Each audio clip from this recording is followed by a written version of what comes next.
Hello, welcome again, everyone. We are very happy to have you all here. We are officially starting our webinar, Making Futures Work, with the great Phil Balagtas. He will soon introduce himself.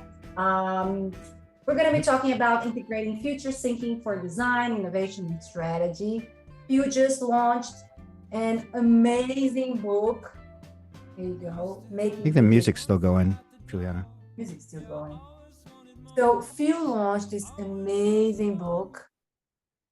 Can you see it? Can you see all the marks that I have here? That's how much I have been loving it and really, really appreciating. It's a really, really, really amazing book about futures, design, and a guide for all of us. And we are very, very happy to have Phil. Thank you so much for joining. I am Juliana Proserpio. I am one of the founders of ECOS. ECOS is an innovation lab, a desirable futures lab. We work helping people and organizations design a desirable future. So obviously this is something, a topic that we are really invested and really interested in. We believe a lot in design as a way to create new realities. We have also this ebook, if you are interested, nothing compared to Phil's book, that it's much, much, much more interesting than this one. But if you're interested, this is also available. We work with design leadership, digital design, and design futures. We have the lab, the school, and the ventures. If you don't know us, very, very brief intro on who we are. And we're part of the Global Design Thinking Alliance. We have been working with design and teaching design thinking, design futures, design leadership for the past years. We have more than 50,000 students around the world. And in the lab part, we have done more than 200 projects as well. And we are together with these different universities, collaborating and building what design thinking is and what are the next steps of design. These are some of our partners around the world: Google, Kellogg's, Accenture, Faber-Castell, Abbott, Honda, and more. If you're interested in knowing more about the projects, let me know. We're more than happy to talk about it. And that was a very, very brief intro so that we can take most of the time to enjoy and chat with Phil. I am one of the founders of ECOS. If I didn't introduce myself, maybe I did. I am also the chief designer. I am originally from Brazil. So if you can see an accent, that's where it's coming from. I lived 6 years in Australia, and I come back every 2-3 months to Australia. So hey, Dan, whenever I'm there, I'm going to let you know again. I think I'm coming again either in October or January again. And I have a lot of, I'm excited to see you all here. I see a lot of people that I know. Seeing here Carlos Costa, hello, a student from our Design Your Life course. Hey, Carlos, Priscila, friends, Dan, Damien. I'm also seeing Andrea Ruda, Zaka. Welcome, everyone. For those that I don't know, please make yourself at home and say a quick hello in the chat where you're joining us from. We're always excited to see the variety of people and the different locations that you are. With that, Phil has been working in very interesting things. He already collaborated with us in the Design Leadership Program for 2 seasons, talking obviously about designing futures and strategy. And here he is again, launching a book that we are admirers. So please feel welcome and say a quick hello and tell everyone who you are. Hi, thanks, Juliana. I just want to say thanks again for everyone for joining from around the world. It's really awesome to see where everyone's dialing in from: Rio, Jamaica, a few people from Seattle. My sister's on the line too, and a couple people who are actually in the book. Dan Levy is in the book.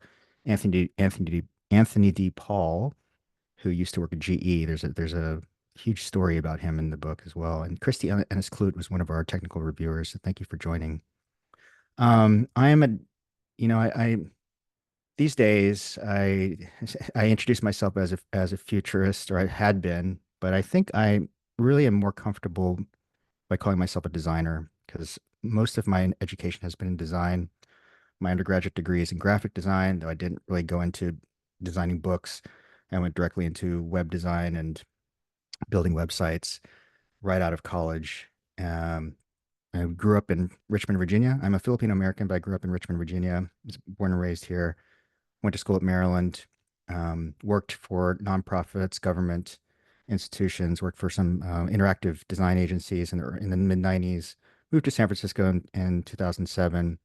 Worked from some startups there around the time when UX became a legitimate practice. I decided to go back to school. I got my master's in fine arts at the California College of Arts. And that's where I discovered speculative and critical design, which at the time I was pursuing a thesis program.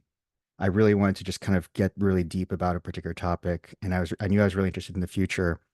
So but I didn't know what it was I wanted to do. So I did a lot of research, and I ran into a documentary where Anthony Dunn and Fiona Raby were being interviewed for this documentary called Objectified. It's by the same director who did Helvetica. I forgot his name. Guy Lisswit, I think his name was. And I was really fascinated by the idea of what design could be when looking at futures, alternate futures.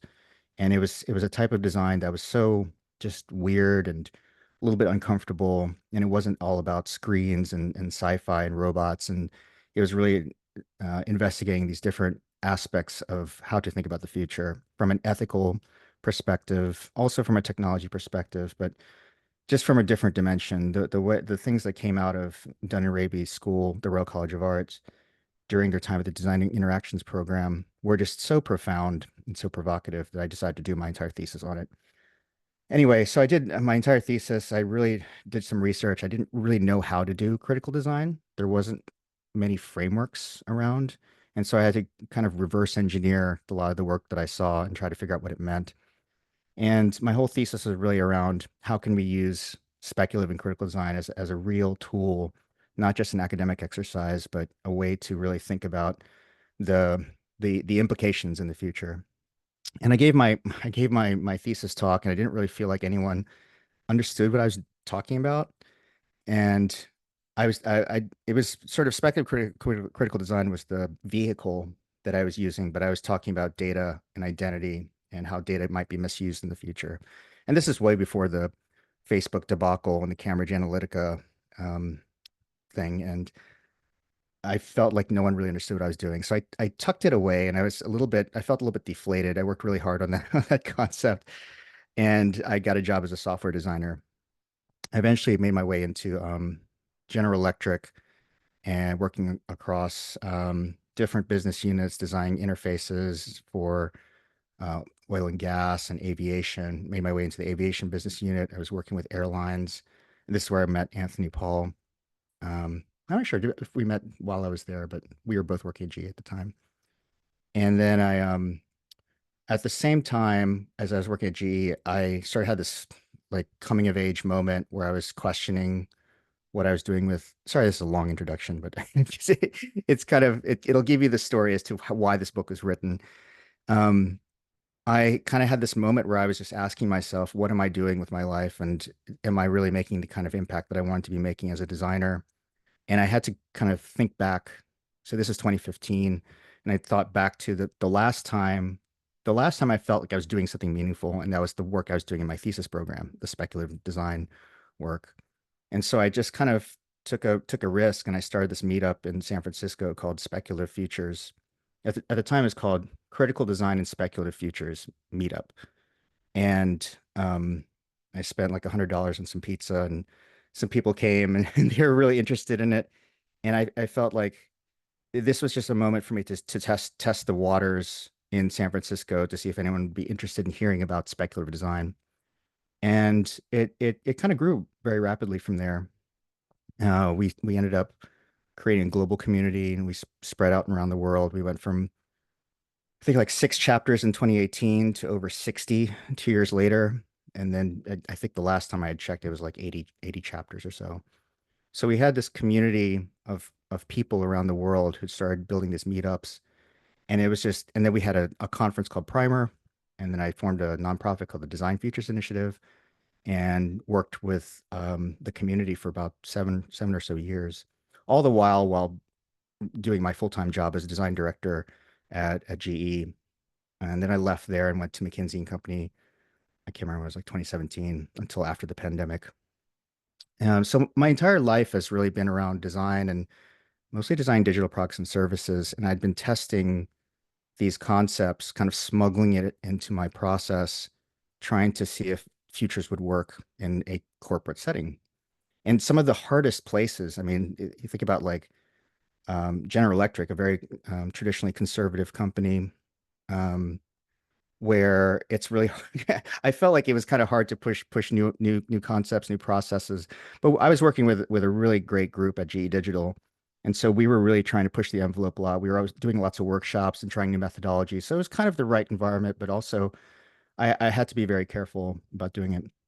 And so and then when I moved to McKinsey, I was more involved in like strategy, business strategy, and working across different domains. And so I started to see how problems were unfolding in areas like hospitality and oil and gas and utilities and just everything, everything under the sun.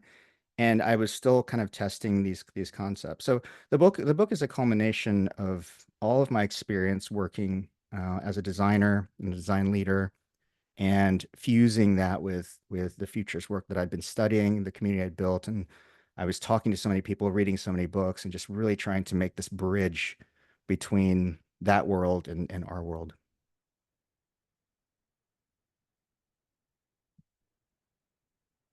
Thank you, Phil, for your introduction. I don't know if you know this, but the first time that we started, that I saw you, it was that talk, I think, that you gave about speculative design. And it's a famous one. And I remember because the first project that we did at Echoes about futures, I think it was around 2014, 2015, but we didn't know it was futures work. And then Right. later on, when we finally understood, I started searching, and then I saw your talk and I was like, okay, this is someone who knows what he's doing. So let me follow. So I think we became stalkers of your work a little bit. And Thank we you. were trying to see more and more of what you did. So thank you Thank so you. much. And funny fact, you were talking about Anthony Dune and Fiona Raby. This night, I dreamt about them because I think because I was reading Wow. your book so much, and I think I was inspired a speculative design story. It was very, very interesting. Yeah. So let's start with the first question. And please, everyone who is here, if you have questions or if you have comments, please put them in the chat and I'll make sure to check them and bring them to Phil. So we're obviously going to be talking about making futures work. Phil's latest book, and an amazing guide to designing futures. I think that the first obvious question is about the making and the writing of this new book. What was your process in writing, making futures work? And were there any surprising insights or challenges that you encountered during writing process that shaped the final content of the book? Yeah, I'm glad you're asking this because a lot of people ask me this, and I didn't really know. So I kind of felt like a book is something I should do at some point in my career, but I wasn't quite sure if and when I was going to be ready to do it. And during the pandemic, we all went through a lot during the pandemic, and this is one of the revelations I had is like I've got some time, I should probably start this process. Um, I've been teaching futures in different capacities, either within the companies I was working at full time or through the community meetups and testing different methodologies here and there and doing my talks. And there's always this futures 101. And usually, more often than not, someone at the end would say, how do I get started? And I always show the slide of books, and there's like 10 books on there, and they're all great books. But there was never one book that really talked about foresight, futures, and strategy in the way that I was explaining it. But there's definitely books on each of those areas that are really good and really deep. And I never really had something I could point people to that was sort of a very, very simple, plain language, accessible book that I could just hand out and just be like, okay, here, start here. And then if you want to go deep, go into these other books. So that was sort of the impetus of it. And then initially I was co-writing it with my good friend Ben Loden, who actually ended up writing the afterword for the book. And we were both very excited. And it was very exciting for me to have a partner because I felt like I was not confident enough in my own writing ability to do it on my own. I felt like this is something I could lean on. And then he had some things come up in his life with family and work, and he had to drop out. And so I was kind of just trying to write it on my own. And I didn't know what the process was like. Like, do I just like write this and then I sell it to a publisher? Do I talk to a publisher and they hire me, they give me some money? I just had no idea.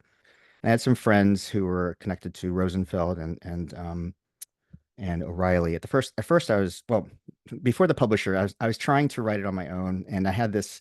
Once the pandemic opened up, I had this. I quit my job, I quit the nonprofit, and I was just starting a new chapter. Like a lot of people did during the pandemic, just kind of went off, and I kind of had this vision quest, and I traveled for almost 2 years to different countries. I had this fantasy of writing my book on these exotic beaches. And so I went to Costa Rica and I went to Mexico, and the idea, it just sounds so silly to me now, that the idea of like having your laptop on a beach, like on an exotic beach, and typing away at something is just not very practical. That's something you really don't want to do. Either you're going to get it stolen, or you're going to get sand in your keys, and it's just not going to work, or you're just going to be distracted by everything around you. So I kept on trying to find these different environments to write the book. And I definitely had some ambition to do it, but I just couldn't get it done. And I did this for, I don't know, a year and a half or so. And then finally I was just like, I need help. And Lou Rosenfeld, I got connected with Rosenfeld Media, and I was working with Lou Rosenfeld. And the way they work is they kind of just have a bunch of conversations with you, and we're kind of work on the table of contents. And so he was very instrumental in helping me do the flesh out the table of contents and decide what did I want to write, and how did I want to make it fit into 250 pages, because that's sort of their threshold. And it makes a lot of sense. Like, you want to pick up a book that's kind of small and easy to read. It doesn't feel very intimidating. And so we did a lot of work, and we worked on it for months, but Lou was very busy at the time, and he ended up dropping me at the end of, I don't know when it was, 2022. The recession was hitting, and he was like, we have to cut some corners, and yours was always sort of a little bit of a risk for us. I don't think he totally believed in the content. I think he believes there's some value in it, but he wasn't fully invested. So he dropped me, and I hadn't really even signed contract with him. And then I called up O'Reilly, and I'd done a podcast with them that was sort of successful, I guess. And they were like, "Oh yeah, okay, we remember you. We're interested in the book." And luckily, also Lou had also made me do some market research, and so I'd sent out a survey and I got like, 100 or so respondents telling me what the community wanted in the book. So that helped me flesh out what the contents were going to be. And so I went to O'Reilly, and I had market data. Market data is like 100 people, and a table of contents, and I said, this is what it's going to be about. And I was very confident around the outline of it, and they took me in, sign me an editor and all that stuff. So now I had someone who I can be accountable to. I'm contractually obligated to finish this book. So great. Now that's exactly the structure I needed. But they also had a very loose way of working. They're just like, oh yeah, we'll put it out in July of 2024, which at that time sounded just like forever. I just needed to get this out of my system, and I didn't want to wait. So I'm like, okay, look, I'm going to write it faster than that. I'm going to get it out faster. And so that was good. And then when I moved to Barcelona, I was like, this is going to be the place I'm really going to just, go heads down and do it. But I was still like struggling with finding the right environment. And so I think the book writing process is very personal for people. I think everyone's going to have a different challenge and a different thing that they do to help them become fluid, whether it's like drinking wine or getting up early in the morning or staying up late at night. And I've done them all. I've done everything that people had recommended.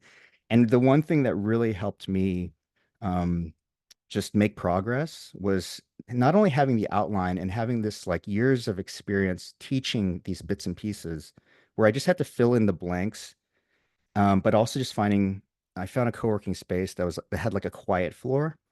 And every day I went to this quiet floor and just stared out the window, and I typed there. And it turned out that being around people who were also doing work, but also didn't talk to me and bother me, was was the right recipe for me to finish the book. But more so, I had so much content in my head already to put on the paper that made it a little bit easier. But there's also a lot of stuff that I talked about that I just hadn't done research on. Like, I talked about the Apple Knowledge Navigator all the time, but I never actually dug into like the story behind it. And I finally met some of the people who worked on that project, and I interviewed them and I had the story about it. Or like Bill Sharp's Three Horizons. Like I never understood the Three Horizons. And so I read his book and I was like, okay, this makes a lot of sense. And I get it. I get it now why a lot of foresight people talk about it. And now I have a clear way of describing it, which I sort of extracted from the book, but I also put into my own words. So there are all these little bits and pieces and little examples that I was able to finally get the research on and finally get, deep knowledge about that I was able to stick in there. So I'm fortunate that I had a lot of the content already kind of swimming around my brain when I started it. Thank you, Phil. And I love those bits that you are opening up a little bit of the stories, like you were saying, the Apple Navigate, the knowledge from Apple, and even the one that you were talking about, I think there is a letter or maybe an email from someone from Her, the movie Her, Yeah. and how it's so interesting to see those details and how it kind of shows up at the end, how these stories are translated. And also even about the Three Horizons, everything there is so well explained, I think, and it's easy for us to grasp in your book. I think Thank you. going forward a little bit, one of the things that when you start reading your book, you talk about this thing about embracing multiple futures. And there is this part where you say futures is not a linear process. It is fundamentally based on the idea of pluralities, that there is no one future you're designing for, but rather a variety of alternatives that we should consider to help us understand what could happen in the short and long term. And for me, at least, this is really interesting and an easy way to explain to our clients, our partners, when they are working with futures, that you cannot, because we always say, hey, it's futures, it's with an S, there is always multiple futures, you need to work with different timelines and etc. But in this quote, I think for me, it was so easy. And I was like, hey, this is how we need to explain more and more. And I already started using and kind of say, hey, this is what Phil said, and it's really interesting. And everyone's right after, they were like, oh, okay, I get it now. So that's how we work with futures, is with these multiple polarities. So Mhm. how do you think that how does recognizing the existence of multiple futures challenge traditional planning models? I think this is something that is very hard sometimes for people to work with. And what benefits does this perspective bring to organizations and individuals looking to innovate and adapt rapidly? Yeah, I think there's so much to be said around the challenges we've had trying to advocate and sell futures work in large institutions. And this is why I've dedicated four chapters to stage zero, what I'm calling stage zero, which is the preparation for futures work. And one of the things that's so fundamentally different to how we plan or design or motivate ourselves about trying to understand the future is that we have to get really comfortable with the idea of pluralities. And I try to make the case early on in the book that we are a very naturally futures oriented species. And there's so many examples you could use out there, but I go as far back as like cave paintings. Like we have always tried to understand the future, tried to predict the future so that we can survive. And we do this. We've done this for millennia, and we do this today. And we're always thinking in scenarios and planning scenarios. If you have children, you're scenario planning all the time for everything, like your day, your vacation, your week. But you're also planning scenarios for like your career or just like going on a long vacation. And so the model, the mechanics of futuring is not new to us. This discipline of futures, strategic foresight, everything that's under the futures umbrella are just frameworks, and they're just new labels put in and mechanics that are put into place to help us be able to make sense of what's coming ahead. And we like to feel very comfortable about there being one thing that we can predict. We like to just really be correct about what the future is going to be. And the harder you try to be correct, the more dangerous it is because you just end up potentially backing yourself into a corner and potentially not being correct. And then you've invested lots of money in trying to be correct and you could potentially lose it. So futures is really about understanding multiple possibilities of what could happen, and trying to really analyze that and make sense of it, and also plan the best possible path forward. Not necessarily the correct possible path. Yeah, I mean, yes, we do try to do that, and this is where it gets a little bit fuzzy. We do really want to get that preferable future out there. We want to plan towards that. But we also have to accept that, like, fail we may, right? We might fail, but we have to move forward. And there's lots of possibilities. So, yeah, I mean, just working a lot with organizations who are doing strategic planning today, there's a lot of kind of the hockey stick graph of like, this is where things are going to go. And this is where we're going to invest all our money, and this is how it's going to be, and we're going to be successful. And it's dangerous, because if you get so locked into this one linear process or one linear future, there's so many risks that you could take. But it's not to say that it's wrong. You can try to be as smart as you can about looking at multiple scenarios as well, or looking at that one scenario. But futures is really built on this multilinear process. And there's a story in the book from something that Jake Dunnigan and Stuart Candy had told us about, the weight of alternatives, and the idea that, like, when you start to think, so there's this. Okay, let me back up for a second. In the preparation for futures work, you have to really get into this mindset where you can accept all of that. You can accept that there's failure ahead potentially. There's multiple futures, there's multiple successes, all of that stuff. But you also have to be sort of optimistic about tackling that. And if you once you're optimistic and you understand where you could go, and how you could fail and all that stuff, and you can still tackle it and be positive, then you've got a really good futures mindset. And this is something a lot of people talk about as well. And and once you have that, once you unlock that feeling, mentality, that there are multiple paths that can be taken, and you're okay with taking any path, and you're okay with, like, everything that's ahead of you, you sort of just become enlightened in a way. And it doesn't become so much of a burden to think about all these things. And this is where the burden of alternatives story comes in, where when Stuart and Jake were working with people, and they start to emerge all of these multiple possibilities of the future, people start to people can get really nervous about that. And this is still the same problem we face today working with futures, working with people who are just discovering futures work. There's so much that can come out of this, and it can feel very intimidating, very daunting, and very heavy, the weight or the burden of all these alternatives. And you start to feel like, well, what are we going to do? The future can go any direction. How are we going to actually, like, make sense of this? And that's why that there are techniques to kind of minimizing that impact, such as prioritizing the futures that you care about, prioritizing the trends that you care about. And as long as you can keep people on the path, keep them optimistic, and constantly just focusing, just constantly, like, going, diverging and converging. Designers are used to this double diamond concept, looking at multiple scenarios and multiple futures, but also thinking about the smaller lens of, like, okay, we're going to converge, and this is the small bit of that future that we're really concerned with, and this is the one we're going to address, and continue to have this, like, prioritization and minimization. It's not that you're forgetting every other scenario, but you're constantly, like, going out and in. It helps people do the work of looking at the multiple possibilities, but also focusing on the ones that matter the most.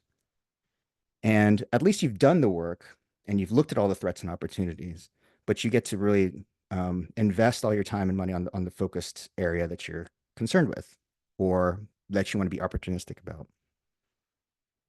I hope that makes sense. That's sort of a long-winded story.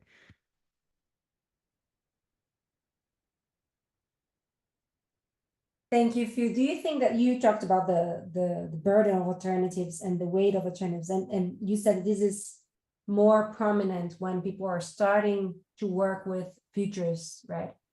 Do you think that, and then after people, it's kind of like an enlightenment, you become more relaxed with the multiple views? Do you think it's because it's almost like you are stretched, so you kind of you get warmed up to this way of thinking, and it's not so, I know, so hard anymore? Is that something that you think you need to create a culture as well internally? You mean with the organizations that you're working with? Is that what you mean?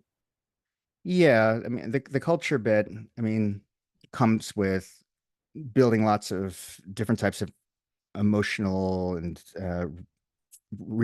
infrastructure around the people that are doing the futures work. But it's around the mindset really about just getting yourself mentally prepared for it.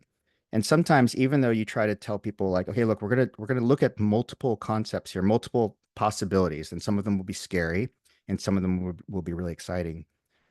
They say they're okay with it, and they sail on, and then things get really heavy because then they start to get very overwhelmed by the possibilities. Like, okay, which one should we, there's so many, we came up with so many scary threats or so many opportunities. How do we decide which one we're going to focus on? And you kind of constantly have to keep bringing them back to whatever the ground level or just getting them to focus to prioritize the future that they want to think about, whether it's protect from the threat or take advantage of the opportunity. So sometimes it takes a little bit of, you can get people into the mindset, show them a bunch of examples, tell them what's ahead, get them really ready for the boat, getting in the boat and sailing off. But there's always points along the journey where they might start to get nervous, confused, scared, scared to move forward. And you have to coach them again, and so sometimes it depends, and it depends on who you're working with, your team, your organization, the culture that's already there. They might be a very risk averse organization and not want to take a lot of risks. So if you do your, and in the book, I talk about this thing called a diagnostic, which is just kind of diagnosing the environment of the team or the organization you're working with. If you really just ask a lot of questions to try to figure out like what kind of culture is here already? How do they do strategy? Are they risk averse? Do they really want to push the boundaries? Are they really trying to do something provocative? Then you'll know exactly how much handholding you'll need along the way.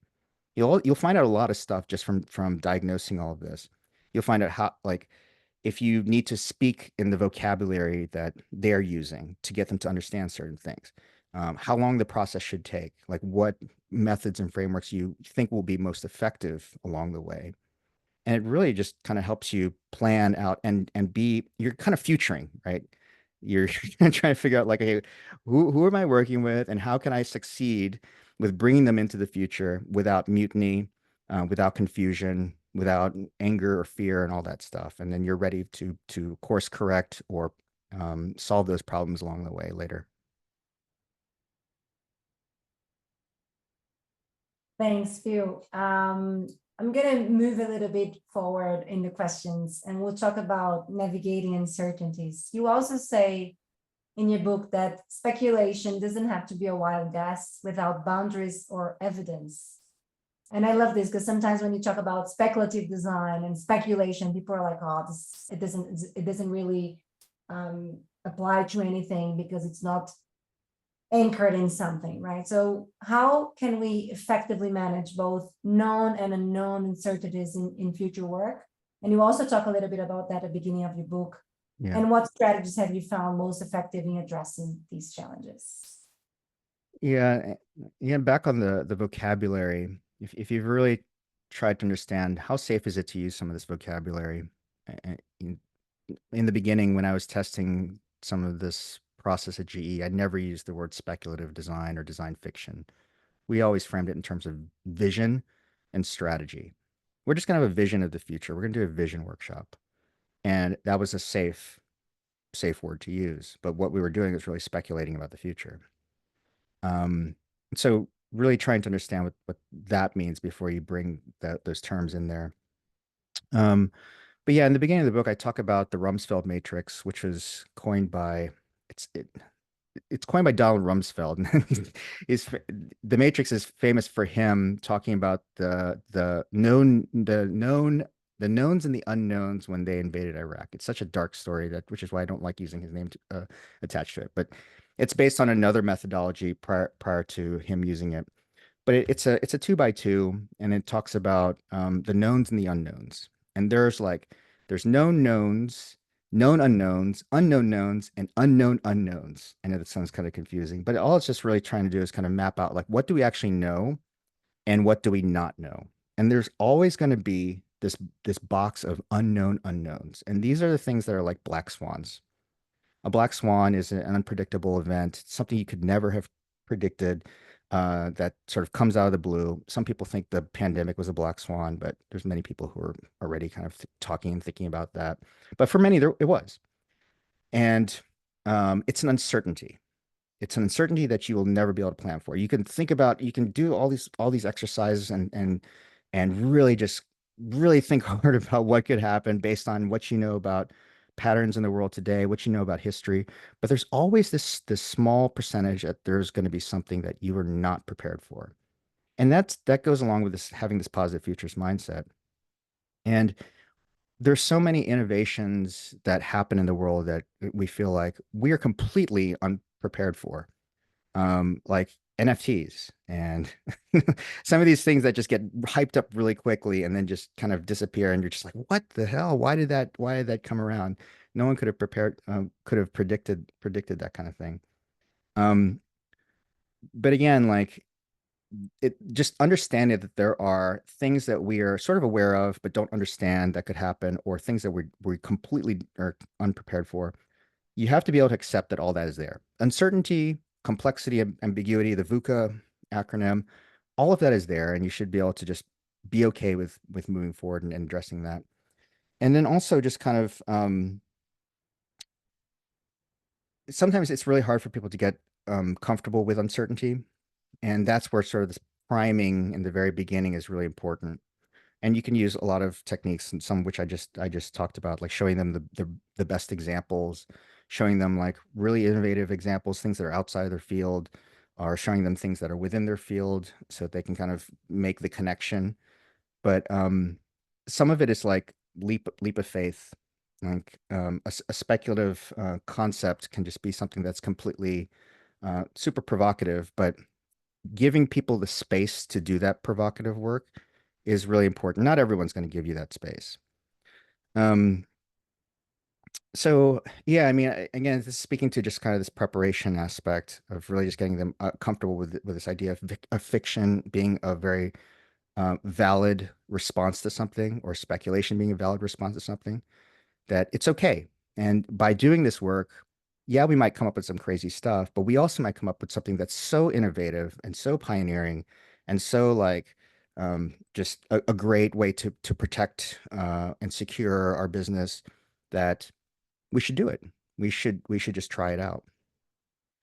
And yeah, I mean, again, it's that fear of trying that I think is holds people back in from an innovation perspective, or well, there's a lot of different things that could hold people back from really wanting to innovate or try new things. But yeah, that's some of it. Thank you, Phil. Out of curiosity, do you think that people are, I'm feeling it, I don't know if you are, that people are a little bit more comfortable dealing with uncertainties after the pandemic? I think that everyone understood after the pandemic that the world is very uncertain. I have been feeling that, at least the understanding. Doesn't mean that they are okay to work with it, but at least the understanding. What do you think? I do believe that the pandemic has renewed an interest in futures work. I think people now understand just how critical it is to think about the future and to um, address things like that, which was, you know, sort of a black swan to other people. But I think there's a lot of other things going on in the world that are connected to uncertainty. You know, we've got potential World War III. We've got multiple wars going on in the world. We've got economic crises. You know, we just came out of, I don't even know if we're out of the recession, but it feels like there's definitely certain places in the world where it's still receding. So there's a lot, and then climate change on top of that.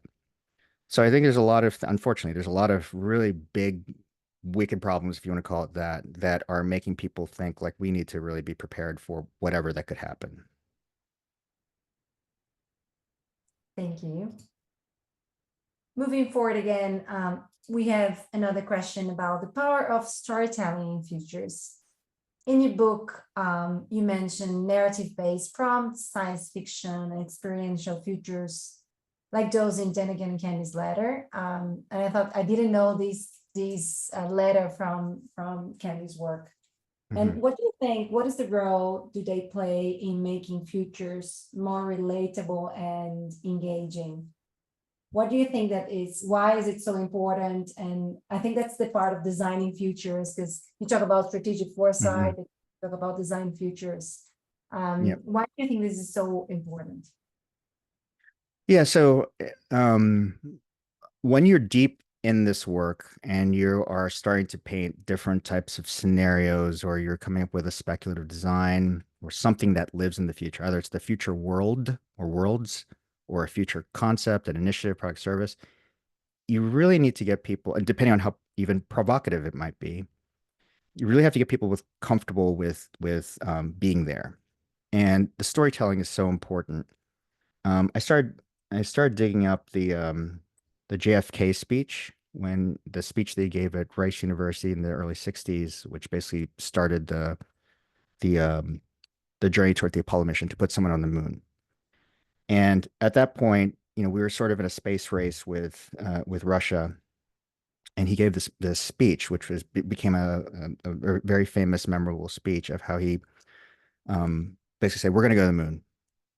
And he told this, it wasn't necessarily a story, but it was just a very, very powerful rhetoric about space not having borders or boundaries. And this is the hard problem. This is the problem um, this is the challenge that we have to take, because it's hard, not because it's easy, but because it's hard.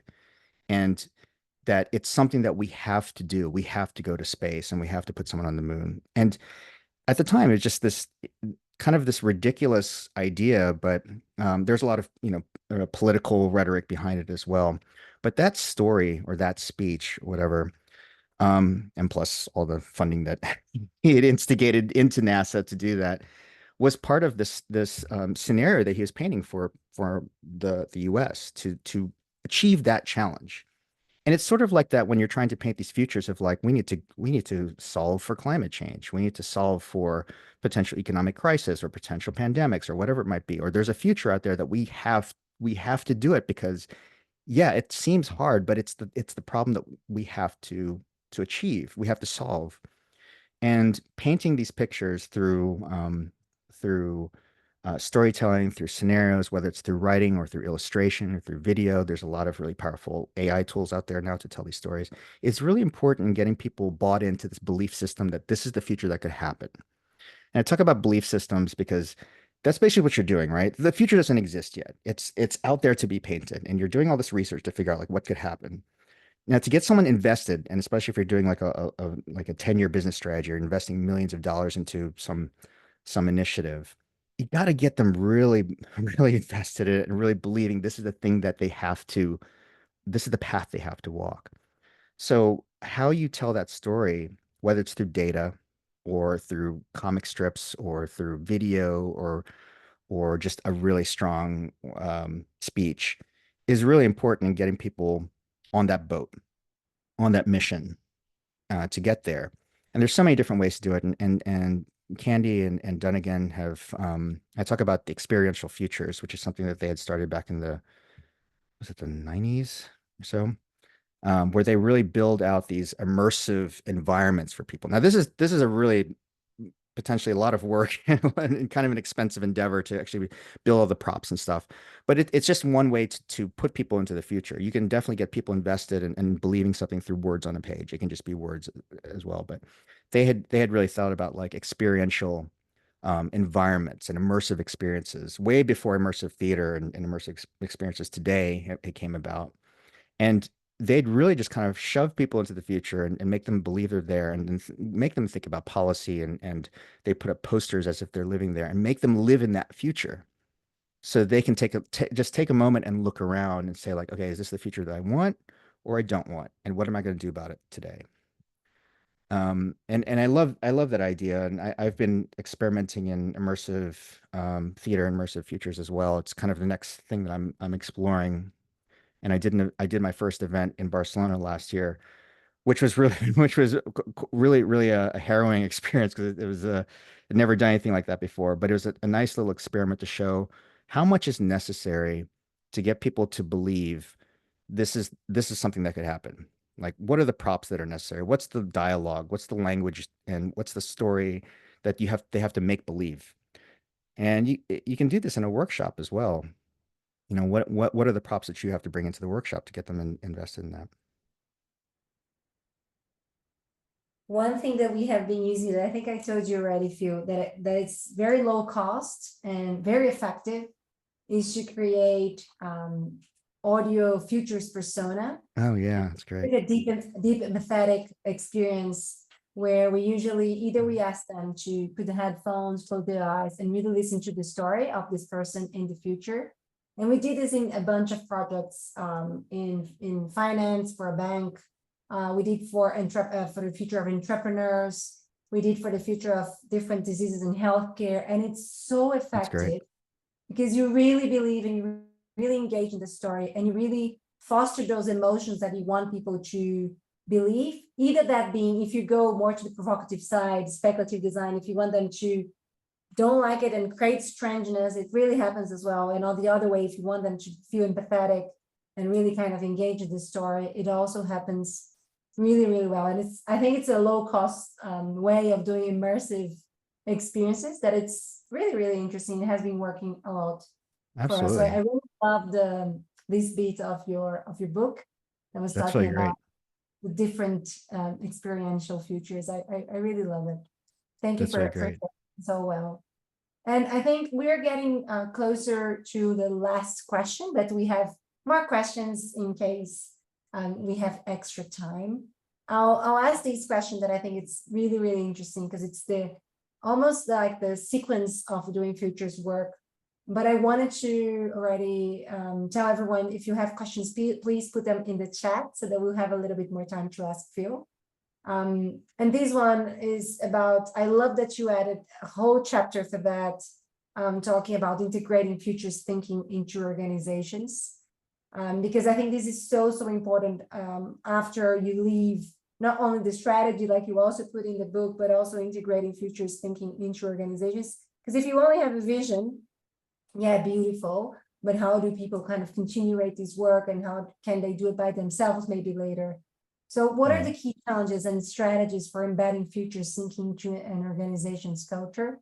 And how do you think leaders can create an environment that embraces long-term visioning and strategic foresight for sustained success? I know that there are two big questions, but Yeah. I'll let you try to start from some place, and then you go however you want it.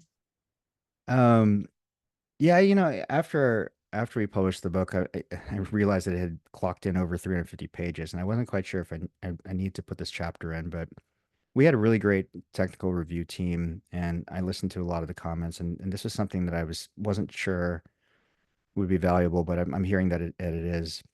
So, the book is a lot of it is there's stories, there are methods and frameworks, there's process stuff, and I really tried to put something in there for everyone, no matter where you are in your journey of learning or practicing futures work. And there's this big question of like, how do I really just like start? Like, I know all the methodologies, or I might have taken a class or a workshop or two, or I've read a couple books, but how do I actually get started? Like, it could be really um, intimidating. And I've been on the inside as an in-house designer and also a consultant. So I know what it's like from both sides. And I've tried it from both sides. And I've also talked to other people who've been on both sides of the fence. Um, yeah, I mean, depending on, again, if you do a sort of a diagnostic on the organization, like how futures literate are they? Do they not know anything about futures work? Are they doing kind of long-term strategy work?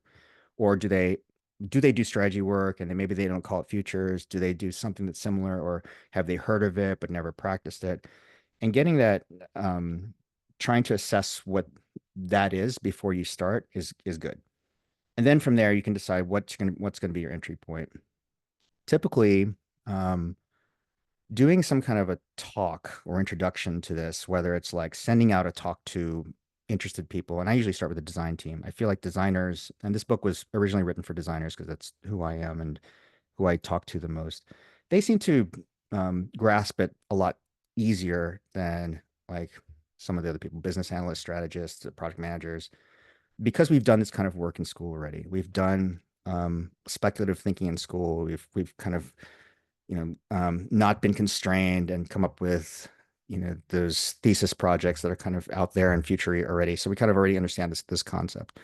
Um, but whether it's just kind of sending out a talk that you think explains it well, or bringing a speaker in to talk about it, or you being the person who's going to talk about it, but some level of introduction to the team or the organization is a good way to do it. Um, and then just kind of giving them and making sure it's the right type of inspirational talk as well. And then from there you can kind of see who's interested and who what that impact is.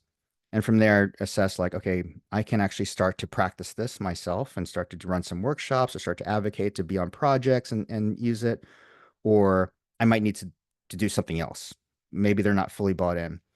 But to bring it into a team organization, you have to really kind of be ready for, again, failure. But if you might not make the point, and so you're going to have to kind of keep trying and really decide, like, do I want to keep trying to integrate this in? Do I want to just start with one framework? When I started, I didn't, like I said, I wasn't using that vocabulary, and I would just bring it into a workshop. Maybe it wasn't even a visioning workshop. I would just bring in like the futures wheel during a design thinking workshop and just say like, okay, let's think about the implications of this product that we're doing, not even 10 years in the future or anything, just the implications on our customer. And I'd use that framework. And if it was successful and people were interested, I would then say like, this is actually part of a much larger toolkit and practice that is all about long-term and short-term strategy. And then kind of slowly wean them onto it. So you just have to really be careful. And there's a number of tips. And there's also a couple of lists on like how futures works. The instances where it works and where it doesn't work. If you're working with a company or team organization that is really not invested in looking at the long term, they're just like a startup. Startups are typically kind of, depending on the startup. I'm a little bit generalizing here, but if you're only invested in the near term survival, you just want to get to the next seed round of funding. You're just interested in what's going to happen in the immediate tomorrow. You might not be interested in looking beyond the immediate tomorrow. So that's a little bit difficult. If you don't have leadership who's invested in long-term strategy, it's going to be difficult. You need sort of people to give you air cover in the leadership. It doesn't need to be like the CEO all the way down to you, but just a leader that can actually like has some power and interest in the organization. And then plus you and other people, maybe in your peers or in the trenches, who can actually help support you in that. Having that support system around you is really important. So if it means just kind of getting people on your team um, in the trenches first, and then kind of, I don't know, doing a talk or selling it to a VP or selling it to your product manager or whatnot, it's good to have that support system first. And you don't necessarily have to like, I mean, you could do other things like start up a Slack or Discord channel and just have it as a place to actually have community involvement, build that community, and just start to share talks and trends and little bits of information around this work until it creates some momentum where the company wants to invest in full-on training or something. But again, like do the assessment first and decide, what do I think I can do? Where do I think I can like have impact? And just slowly, carry that flag through it. You also mentioned in your book, I think you were interviewing someone, I don't remember who now, who does that closed Instagram account to put all Yeah. the trends in one place, that I thought it was really easy and interesting. Yeah. Amazing example, by the way. That's Sarah Yeah. Owen, I think, who said that. Heroin, yes, yeah. Yeah. And she just started up a company Instagram account. Mm. And Instagram is something that we all use, and it's really easy to navigate. And she just had a private Instagram account for the company. And so all the employees were just posting trends, reposting stuff. And that's how she started to seed, well, also training them to do trend research, but also get them interested. And creating a culture it's multi-tiered. It's not only having the organizational support, it's having process. It's also having like the motivation from everyone to be contributing to the trends and really kind of just spreading that knowledge across the organization so everyone's on board. So many different ways to do that.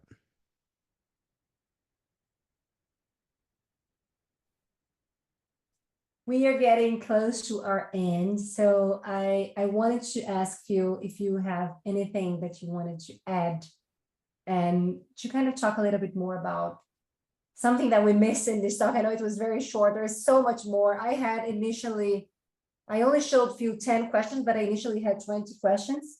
So there are so many other topics that we could talk about. And his book is filled with examples, which is very, very interesting. It helps you to navigate futures better and even to convince someone at work if you need to. Phil, if you have any extra bit that you wanted to share, I think that even having this conversation nowadays that we can talk about futures a little bit more openly and more like our daily chats, because before it was something of a crazy person or only someone who works with science fiction or strategies that don't really think about it nowadays. It used to be something so distant, and I think it's becoming more close to everyone, thinking about the future, that it's important. It's something that we need to have agency and think about it. So if you have anything that you wanted to share with the cohort, I would love to hear it. Yeah, I mean, there's so much. Again, this is the first real talk that I've done on the books. There's so much more meat to it, but really, it's a thick book. So if you buy the paperback, the Kindle's cheaper, by the way. But if you buy the paperback, it might be a little bit intimidating, but just know that like you don't have to read it cover to cover. There's sort of a map in the beginning, and I call it a map, but it's like a 5-page chapter that says here's what's in the book. And you can use that to kind of decide like where do I want to start? Is there some place that might be more interesting or more fitting for where I am in this learning process for me to jump into? And you can jump around as you need to. And really, I mean, the case for it is I try to write in a very accessible language. It does get kind of nerdy at times because I'm sort of a method nerd also, but it's really futuring is such a it's a very practical and useful tool. And I think a lot of the stigma around it being this thing that can only be practiced 10 years in the future and beyond is just it's BS.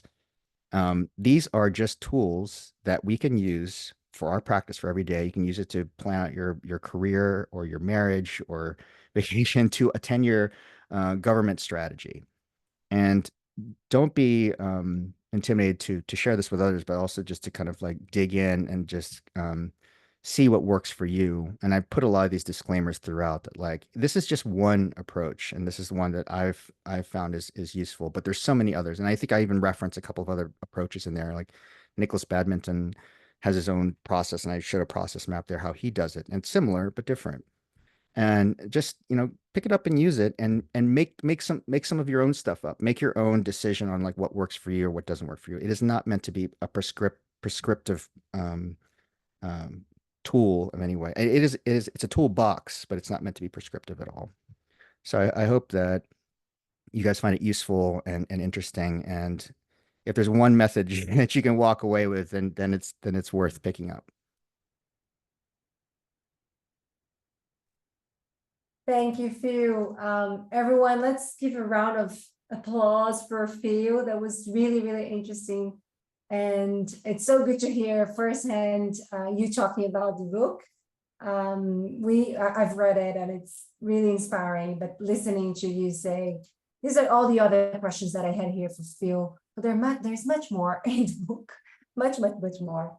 And if you guys have, maybe Phil, if you want to leave the link of the book here for everyone to go check it out, or maybe the contact, if you want to be contacted or not, I don't know, whatever you want to do it. For those who are English speakers, so here's the proper image of the book. So please do read it. It's really, really interesting. I really think it's a practical guide on future. It's nice, very accessible, but also accessible, but it doesn't mean that it's superficial. The opposite, it's really interesting and really deep. We have a program for those who speak English. We have a program coming up that is the Design Leadership. It's an executive program starting in September. We'll be talking about topics such as design for the ecological transition, customer journey management, design is a C-suite, pluriversal design, talking back to machines, and others. So if you're interested, please go check our website, schoolofdesignthinking.ecos.cc. Phil has been a professor in previous seasons. Now we have these guys here. It's really, really cool. It's going to be starting in September. And if you want to contact me, I'm Juliana. Please write me on LinkedIn or on my email. Feel free to say hello. And thank you, everyone who joined us. Thank you, Phil, so much for being open and for sharing more of your work. I am a great admirer, has been for a long time. And now that I had the pleasure to meet you through Dan, it's even better. It gets the admiration grows. So thank you so much for that and for writing this book that has been sitting in my desk, and I use it almost every week to check some things. So thank you for that. Thank you. Thanks everyone for joining. The link is in the chat. Just if you go to makingfutureswork.com, you can find a link to buy the book as well. Awesome. Thank you, everyone. Enjoy your night, day, afternoon. And see you next time.